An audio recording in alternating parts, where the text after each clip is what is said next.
Oi, boa noite, graça e paz. Me chamo Amanda e eu tô bem, um pouquinho só nervosa, tá? Relevem. Então, o tema da minha ministração, ela surgiu desde o primeiro ano do Rema, né? Quando eu iniciei, eu ouvi uma pregação há um tempo atrás sobre propósito. E aí eu pensei, por que não? Afinal, o Senhor disse para mim, né, a respeito do meu chamado há um tempo. E isso mexeu muito com a minha cabeça, porque eu disse, Senhor, eu não quero não dá para mim. Só que aí com o tempo eu fui percebendo que não sou eu, é Ele que molda, sabe? E o tema de hoje é sobre isso, propósito. Primeiro vamos começar com o significado da palavra propósito. Ela vem do latim propositum, de proponere, que significa colocar à frente, expor à vista, apresentar. Segundo o dicionário da língua portuguesa, o propósito é aquilo que se busca alcançar, um objetivo, uma finalidade.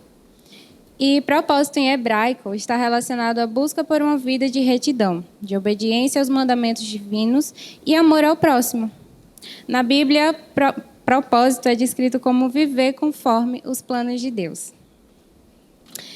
Em 1 Pedro, capítulo 2, versículo 9, diz assim: Porém, vós sois geração eleita, sacerdócio real, nação santa, povo de propriedade exclusiva de Deus, cujo propósito é proclamar as grandezas de aquele que vos convocou das trevas para a sua maravilhosa luz.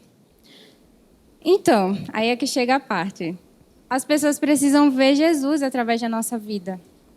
Não é apenas falar sobre o que Jesus fez, mas sim viver aquilo que Jesus permitiu que nós vivêssemos.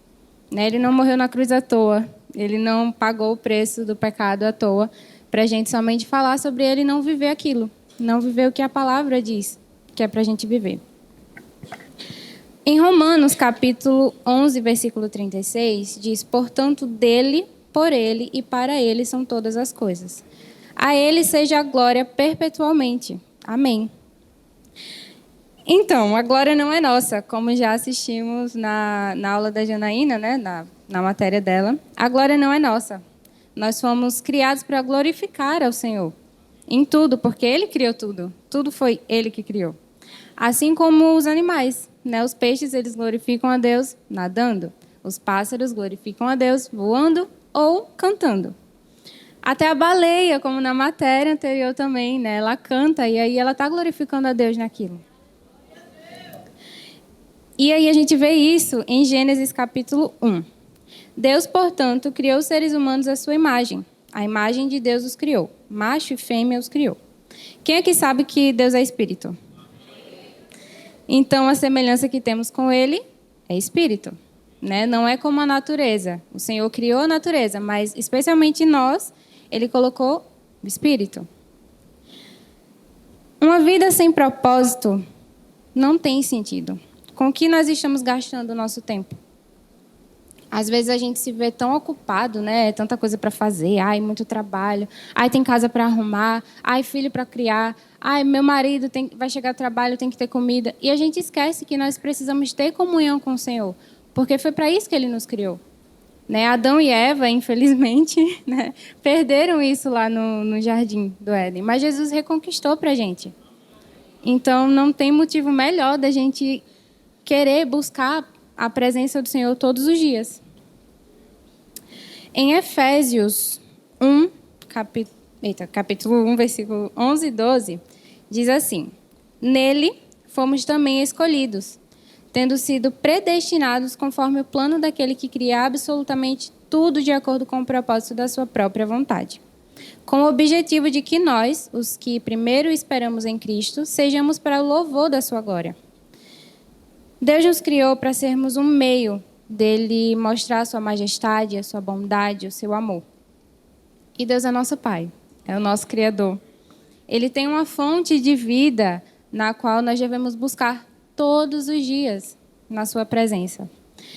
E aí é que entra da ministração também passada que eu assisti, que fala sobre a corça, né? Que nós precisamos ter sede da presença do Senhor, assim como a corça ela anseia por águas. Vocês sabiam que a corça é um animal que sente muita sede? Ele sempre está ali perto de águas, de nascentes. E ele corre numa velocidade, assim, absurda para poder chegar até lá. Porque se ele não beber água, ele morre de sede, a pele dele fica muito seca e os ossos doem. A corça sente muita dor. Se elas não beberem água, né, como eu disse, elas morrem. Assim como a corça necessita da água, nós precisamos da presença do Senhor. Porque a nossa alma, ela não consegue se sustentar sem a presença do Senhor, do nosso Criador, né, da pessoa que nos criou. Então, em 1 João, capítulo 3, versículo 16, diz: nisso conhecemos todo o significado do amor. Cristo deu a sua vida por nós e devemos dar a nossa vida para os nossos irmãos. E aí é que entra uma lapadazinha assim, sabe? Se doer aí, amém. Vocês vão continuar me amando. Se Deus nos chamou para glorificar o nome dele, por que a gente julga as pessoas que precisam de Deus? Por que a gente olha para alguém e diz: essa pessoa está muito abatida, ela precisa de Deus? Todos nós precisamos. Todos nós precisamos do Senhor. E até nós passamos por momentos de tristeza. Nossa alma, ela se abate. Porque a gente sabe que a gente não vai estar 100% bem, mas nós temos que nos alegrar nele. E assim como ele nos ama, nós temos que amar o próximo. Nós não fomos chamados para estabelecer limites de compaixão. Tá? Quem aqui sabe a diferença de compaixão e empatia? Compaixão e empatia são coisas diferentes, mas que precisam existir na vida do crente. Compaixão é você fazer algo para mudar a situação, seja orando ou ajudando de alguma forma. Já a empatia é reconhecer quem tem dor. Né? Um cristão que não tem empatia nem compaixão é meio contraditório, né? Porque Cristo, temos aí o exemplo dele. E o nosso trabalho é falar da palavra, falar de Jesus. Não tenta convencer ninguém, porque quem convence é o Espírito Santo. O nosso dever é apenas falar aquilo que nós fomos chamados, né? Fazer aquilo que nós fomos chamados para fazer. E a gente precisa parecer mais com Jesus. Buscar viver em santidade, buscar viver submersos na vontade dele. Assim como a corça, quando ela se sente ameaçada, quando ela vê que o predador está atrás dela, ela corre e se submerge assim nas nascentes. Fica só com o focinho do lado de fora, porque ali ela consegue esconder o odor que ela transmite com o tempo, e aí o predador não vai, não pega ela. E assim nós devemos fazer isso. Não esperar que o inimigo fique rondando a gente. Né? Nós devemos estar sempre submersos na palavra, na presença do Senhor, para que nem chegar perto ele venha. Quem sabe aqui que a nossa geração é a geração com mais doença psicossomática? Tem muita gente doente, ansiedade, depressão. E nós precisamos alcançar essas pessoas, porque o nosso propósito também tem relação com isso. É cumprir o ID.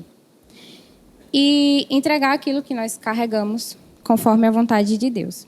Ele não nos criou para brincarmos de bonequinhos, de casinha, sabe? Nós precisamos falar sobre Jesus, as pessoas precisam ouvir sobre Jesus, né? E precisam ser salvas, serem ensinadas. Tem gente que não conhece ensinamento nenhum da palavra. E aí nós precisamos alcançar essas pessoas. Não é viver no nosso mundinho dentro de casa, achando que está tudo ótimo. Eu estou em casa, estou louvando a Deus, estou orando, glória a Deus, aleluia. É bom, é importante, mas você também tem que cumprir o ID. Em Salmos, capítulo 96, versículo 2 e 3, diz: cantai ao Senhor, bendizei seu nome, dia após dia, anunciai a sua salvação. Proclamai sua glória entre as nações, entre todos os povos, as suas realizações maravilhosas. Essa parte, proclamai sua glória entre as nações, entre todos os povos e as suas realizações maravilhosas, se trata do ID também. Se o seu propósito é viver conforme os planos de Deus, por que você está fugindo? Isso foi uma lapada para mim quando eu ouvi, tá? Porque eu dizia, eu não quero não. Não quero, Senhor, deixa eu ficar aqui quietinha mesmo. E foi uma lapada bem seca na minha cara. E Jesus, ele sofreu bem mais. Você está com medo de sofrer lá fora? Porque, assim, Jesus, ele já passou por tanta coisa por nós e nós não podemos passar isso aqui por ele. Esteja disposto a viver conforme os planos do Senhor. E é isso que ele quer. Ele quer um coração disponível. Ele quer, Senhor, eis-me aqui. Me usa e faz o que é da tua vontade.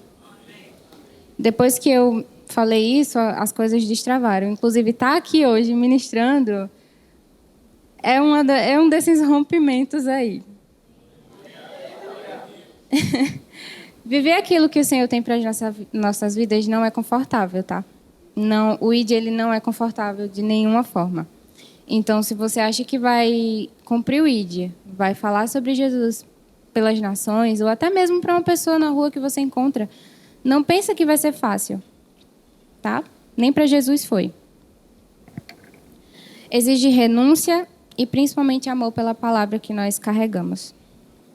Para finalizar, eu quero deixar aqui uma pergunta para vocês. Não precisam responder, tá? Só pensa aí. O que você está esperando para tomar uma atitude e viver o propósito de Deus para a sua vida? É isso.